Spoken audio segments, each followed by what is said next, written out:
내 앞에 내가 있니? 라는 제목을 가지고 함께 말씀을 나누려고 합니다. 신학자이면서 철학자인 김용규 박사가 쓴 데칼로그라는 책이 있습니다. 10가지 말씀이라는 뜻인데요. 그 책을 읽으면서 기회가 되면 십계명을 함께 우리 성도들과 나누어야 되겠다 생각을 했습니다. 그래서 기회가 된 것 같아서 신앙의 기초를 든든하게 세워드려야 할 것 같다는 생각이 들어서 그래서 십계명을 시작하게 되었습니다.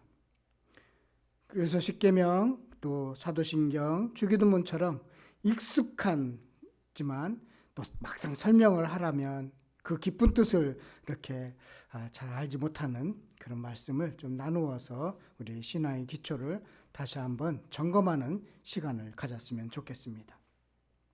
십계명은 율법 전체의 핵심입니다. 예수님은 율법을 없애려고 하신 것이 아니라 완성하러 오셨습니다. 그래서 예수님은 십계명을 압축하면서 이렇게 말씀하셨죠. 하나님 사랑, 이웃 사랑이라고 하셨습니다. 그래서 이번 기회를 통해서 하나님과 어떤 관계를 맺는 것이 하나님 사랑인지, 또 이웃과 어떻게 살아가는 것이 이웃 사랑인지 십계명을 통해서 한 번 더 확실하게 다지는 그런 시간이 되었으면 좋겠습니다. 그래서 하나님을 더 사랑하고 이웃을 더 사랑하는 우리가 되기를 간절히 소망하며 기대합니다.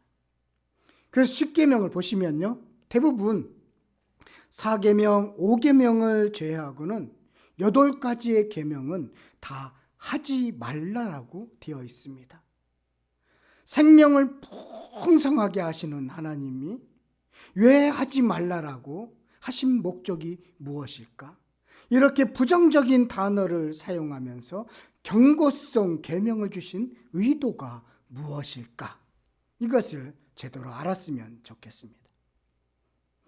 출애굽한 이스라엘 백성이 시내산에 도착합니다. 모세는 산에 올라가서 하나님이 직접 써주신 십계명을 받았습니다. 십계명은 종되었던 애굽에서 탈출하여서 자유인에게 주어진 생명의 법입니다. 애굽에서 살 때, 바로에 소속되어 있을 때, 세상에 있을 때는 십계명이 큰 의미가 없습니다. 그러나 하나님의 소속이 되어서 하나님의 자녀가 되어서는 십계명은 생명의 법으로 작용하게 되어 있다라는 것입니다. 오늘 그 첫 시간으로 제1계명을 함께 나누려고 합니다. 1계명은 순서상 제일 앞에 있어서 중요한 것, 그 이상의 중요성이 있습니다. 1계명을 어기면 다른 계명을 지킬 수가 없습니다. 그래서 1계명은 계명의 기초입니다. 마치 상자를 이렇게 쭉 사놨는데요, 밑에 있는 상자를 싹 빼면 어떻게 됩니까? 다 무너지지요. 1계명이 그런 위치입니다. 1계명을 지켜야 부모를 공경하고, 1계명을 지켜야 거짓하지 않고, 1계명을 지켜야 이웃을 사랑할 수 있는 것입니다. 1계명을 지키지 않고 부모를 공경하거나 거짓을 하지 않거나 이웃을 사랑할 수 없다는 것입니다. 그래서 1계명은 가장 기초이며 출발점이다라는 것입니다. 그래서 1계명을 한번 이렇게 읽어봤습니다. 너는 이스라엘 백성이고 나는 하나님인데, 두 인격이요, 그 약속의 관계자 그 사이에 다른 신을 두지 말라라고 1계명을 주셨다라는 것입니다. 그래서 1계명에는 두 인격이 등장하고 하나의 비인격이 등장합니다. 그래서 1계명에는 이 세 주체에 대해서 정확히 알려주고 있는데요, 우리가 나는 누구인가, 첫 번째 내 주체, 첫 번째 인격, 첫 번째 인격인 나는 누구인가. 십계명에서는 너로 표현되어 있는 인간입니다. 나는 이전에는 애굽의 노예였습니다. 이스라엘 백성들로 보면 쉽죠. 소망이 없는 자였습니다. 노역에 시달리는 자였습니다. 세상의 지배를 받고 바로의 지배를 받는 자였습니다. 바로에 소속된 자였습니다. 그런데 이제 자유인이 되었습니다. 그 자유인이 된 것에 대해서 이렇게 표현하고 있습니다. 출애굽기 19장 5절 6절의 말씀을 보면 세계가 다 내게 속하였나니 너희는 내 말을 잘 듣고 내 언약을 지키면 너희는 모든 민족 중에서 내 소유가 되겠고 너희가 내게 대하여 제사장 나라가 되며 거룩한 백성이 되리라. 너는 이 말을 이스라엘 자손에게 전할지어다. 그전에는 바로의 소속이었는데 이제는 하나님의 소속이 되었습니다. 그전에는 거룩한 백성이었고 노예였는데 이제는 거룩한 백성이 되었습니다. 이전에는 아무런 소망이 없는 사람이었는데 이제는 제사장 나라를 이루었습니다. 그 사람에게 준 너희입니다. 그 사람을 가리키는 너희입니다. 그러면 이스라엘 백성들은 그렇다 치더라도 우리는 누구입니까? 우리에 대해서 성경은 분명하게 밝히고 있습니다. 베드로전서 2장 9절 10절의 말씀을 보면 그러나 너희는 택하신 족속이요 왕같은 제사장들이라 거룩한 나라요 그의 소유가 된 백성이니 이스라엘 백성들에게 주었던 말씀 그대로 주고 있지 않습니까?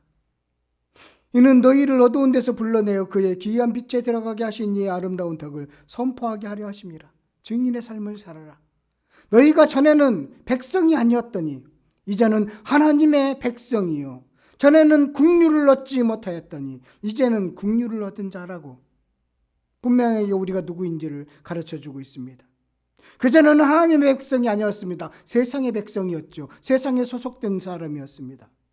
그전에는 자신의 노력으로만 살 수 있는 존재였는데 이제는 하나님의 긍휼과 하나님의 자비와 하나님의 은혜로 사는 자가 되었습니다. 그게 너희입니다. 십계명에서의 너희고 바로 우리입니다.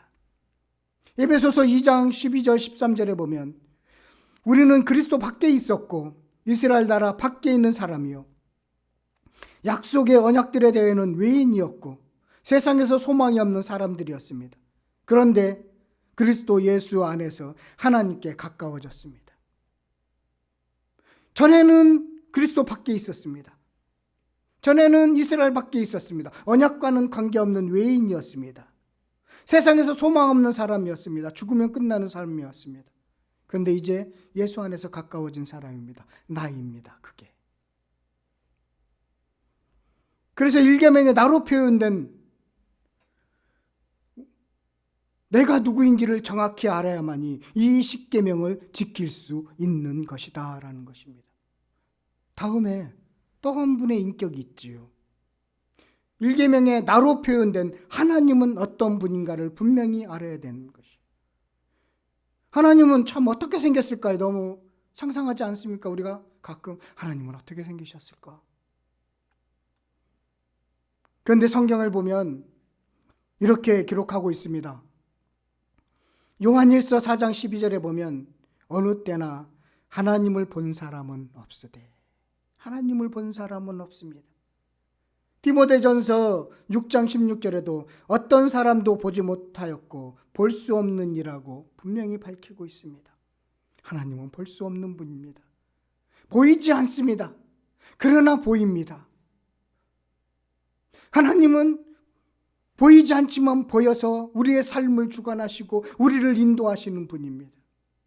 뼈만하게 어디도 하나님을 피할 수 있는 곳이 없습니다. 땅끝이든 어느 곳이든 하나님은 거기 계십니다. 그러나 보이지는 않습니다.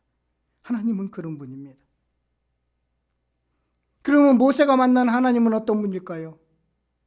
모세가 알게 된 하나님은 어떤 분일까요? 모세가 기록한 성경을 보면 하나님은 먼저 창조주 하나님이십니다. 창세기 1장 1절에 분명히 밝히고 있죠. 창조주 하나님. 모든 것을 만드신 분입니다. 신앙의 출발이죠. 그리고 하나님은 스스로 있는 분입니다. 출애굽기 3장 14절의 말씀처럼 하나님은 누구에 의해서 존재되시는 분이 아닙니다. 스스로 존재하신 분입니다. 사람에 의해서 만들어진 분이 아닙니다. 스스로 계시는 분입니다. 그리고 하나님은 출애굽기 3장 12절 말씀처럼 인격이십니다. 하나님이 인격이라는 말은 감정에 대한 표현이 아닙니다. 창조된 모든 존재물에 그 생성과 소망에 사귐과 참여한다는 뜻으로 담긴 의미입니다. 제가 우리 집에 애완견을 하나 키우고 있는데 저를 너무나 반겨줘요. 집에 들어갈 때마다 저에게 간식 달라고 눈빛을 비치기도 합니다. 마치 말을 하는 것처럼 보여요. 그런데 그 애완견이 반려견이라고 하지만 그가 인격을 갖고 있다고 하지는 않습니다. 그런데 하나님은 인격이시고 우리도 인격입니다. 하나님의 형상을 담은 인격이죠. 그래서 사귐이 되는 겁니다. 그래서 교제가 이루어지는 것입니다. 하나님이 인격이시다는 분이라는 것은 바로 교제의 의미입니다. 모든 세상의 만물 속에 하는 생성과 소멸에 참여하시는 그 참여의 의미가 바로 인격이다라는 것입니다. 하나님은 인격이십니다. 그리고 하나님은 유일하신 분이십니다. 신명기 6장 4절 말씀처럼 유일하신 분입니다. 그래서 일계명을 연결해서 읽으면 이렇죠. 나는 창조주이니 너는 나 외에 다른 신을 두지 말라. 나는 스스로 있는 자이니 너는 나 외에 다른 신을 두지 말라. 내가 너와 함께 있으니까 너는 다른 신을 두지 말라. 내가 유일한 참 신이니까 사람이 만든 다른 신을 두지 말라 라고 읽으시면 일계명이 더 은혜가 있는 것입니다. 하나님은요 존재 자체이십니다. 우리는요 존재물입니다. 빛이 있다면 그 빛이 발광하는 발광체 자체가 하나님이라면 그 빛은 우리입니다. 그래서 우리는 그 빛이 흘러나온 유축물과 같은 존재와 연결되어 있는 그런 존재입니다.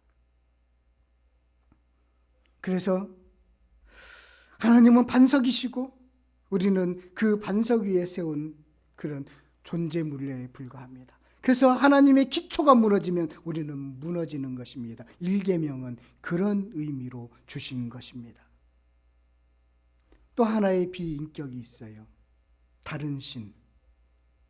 하나님이 아닌 다른 신은 무엇일까요? 그것은 자기를 위해 만든 우상입니다. 자기를 위해서가 중요해요. 자기를 위해서. 왜 사람들은 자기를 위해서 다른 신을 만들어낼까요? 많은 그리스 신화를 보고 많은 동남아 지역의 어떤 신화들을 보면 다 만들어낸 신들입니다. 불교는 다른 신이 아니라 철학입니다. 유교는 도덕입니다. 그건 신의 영역이 아니에요. 종교의 영역도 아닙니다. 다른 신들, 미신들, 자신들을 위해서 만들어낸 수많은 미신들, 신화들, 이런 게 다른 신입니다. 왜 그럴까요? 사람의 연약성 때문입니다. 사람은 연약해요. 치타보다도 달리지 못하고요. 코끼리보다 힘이 없고요. 사자보다도 강한 이빨이 없습니다. 독수리처럼 날지도 못합니다. 사람은 연약합니다. 그래서 연약하기 때문에 불안하고 걱정하고 염려합니다.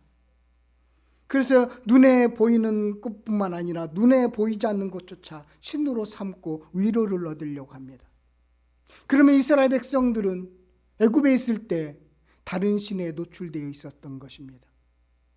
애굽에 있을 때 그들은 애굽의 신, 미신, 다른 신, 그로 인해서 위로와 위안을 얻었던 것이지요. 그 신을 두지 말라는 것입니다.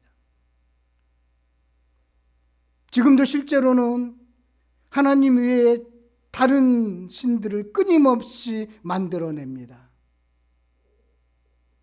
자신들이 생각해서 섬기기 때문에 무수히 많은 신들이 만들어지고 있습니다. 그 다른 신입니다. 과학의 시대에서도 얼마나 많은 다른 신을 쫓아가고 있는지 우리는 현실 속에서 너무나 잘 알고 있습니다. 그래서 하나님 대신 다른 신을 둔다는 것은 무엇일까요? 하나님보다 우선한다는 것입니다. 하나님보다 더 사랑한다는 것입니다. 하나님 대신에 그 자리에 다른 것을 얻는 것이 바로 다른 신을 섬기는 것입니다. 구체적인 예를 좀 찾아봤습니다. 무엇으로 이것을 설명할까 고민하고 묵상하는 중에 다윗이 범한 죄에 대해서 생각하게 되었습니다. 다윗이 밧세바를 범하고 남편 우리아에게 죄를 지었습니다. 다윗은 하나님이 아닌 밧세바를 가지면 즐거움, 만족을 채울 것이라고 생각했습니다. 그리고 다윗은 자신의 위치, 명예, 자리 지킴, 그것이 하나님보다 더 중요했습니다. 그래서 속임수를 쓰고 우리아를 죽이는 살인까지 하게 됩니다. 우리 너무나 잘 아는 말씀이죠.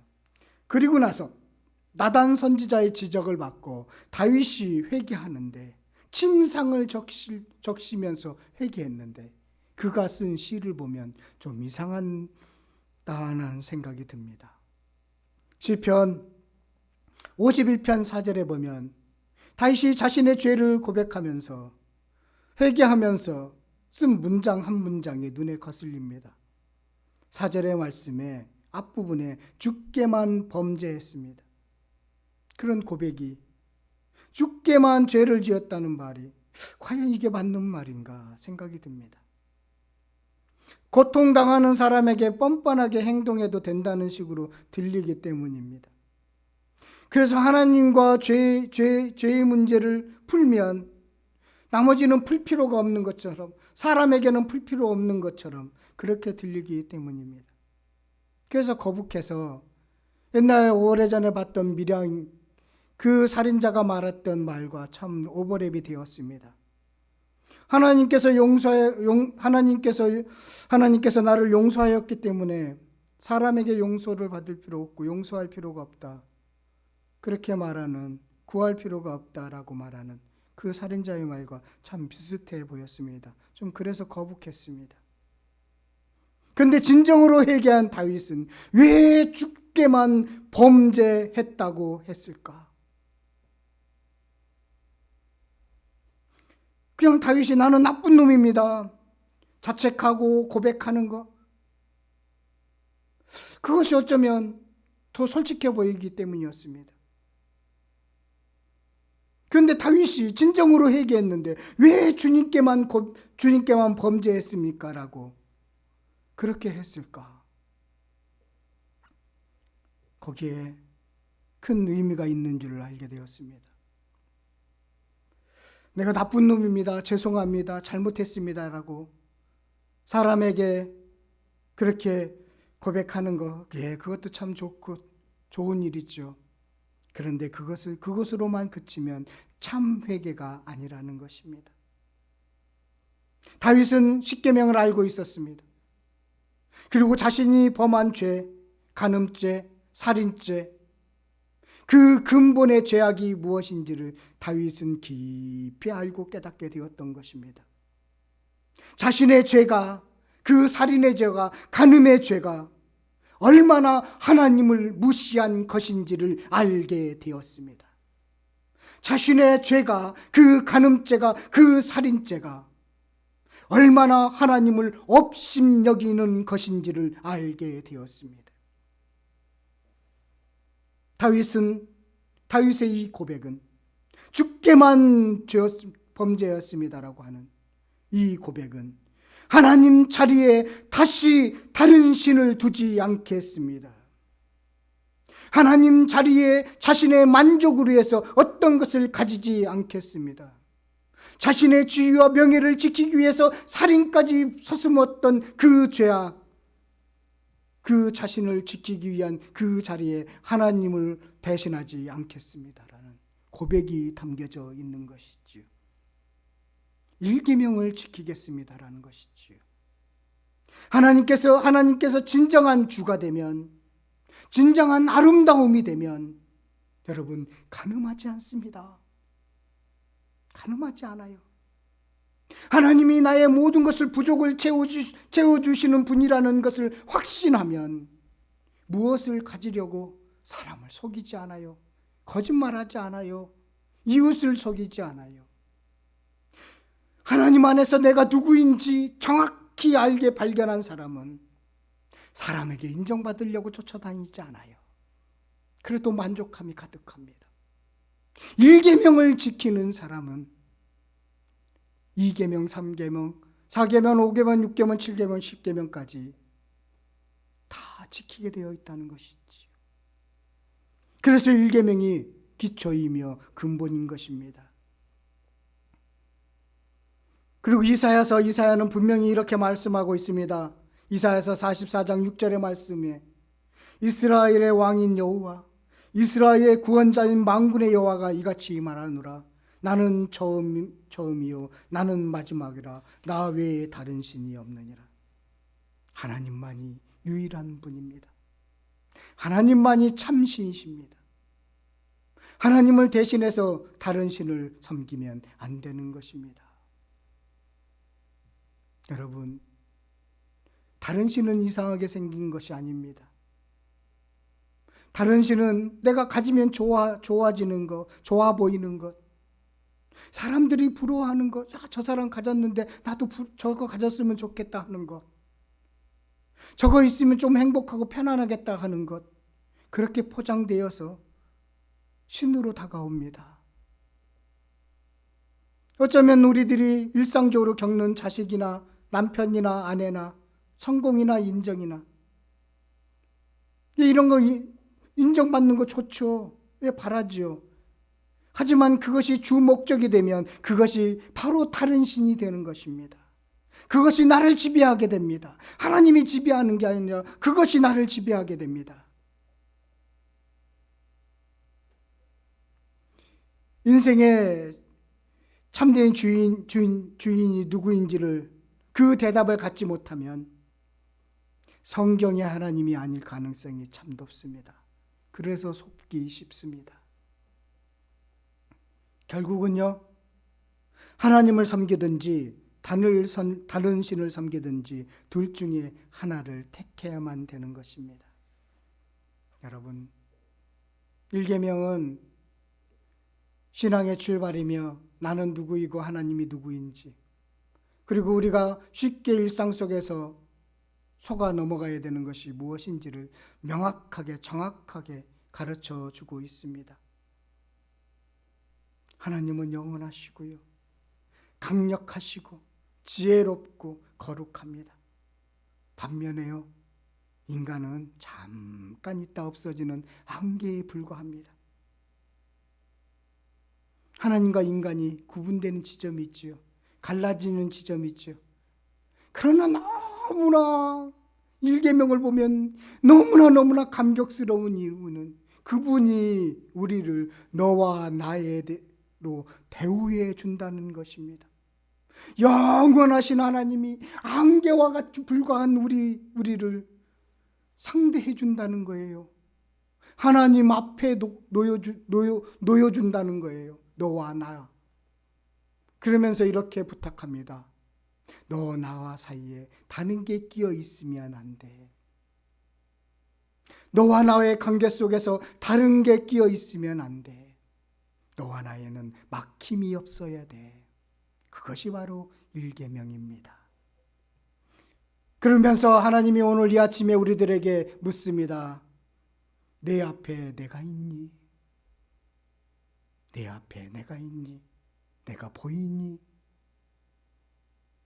그렇게 이 아침에 우리들에게 묻고 계시는 그 음성을 듣는 귀한 아침 되시기를 간절히 바라겠습니다.